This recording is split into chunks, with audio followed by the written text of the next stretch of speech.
I had to be very careful at what I ate because my teeth were very brittle in the front, and it took me a lot of courage to walk in and say I need help.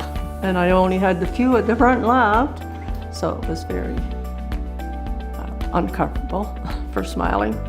And they had been patched so often that I just had to make a change.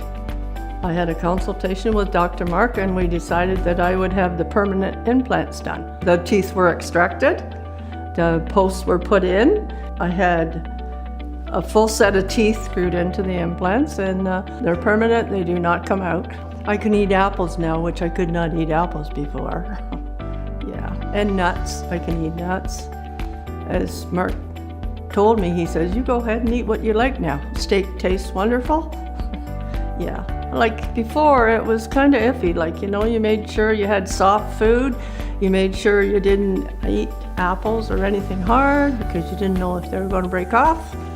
And I'm very conscious of my looks, I think. Of all the work that I had done, I did not have 1 ounce of pain anywhere.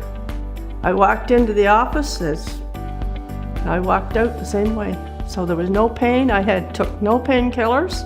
No, I'm very pleased, and like I know that was bad. I know because every time I'd go, they'd patch and patch and patch, and I knew that I should have had something done.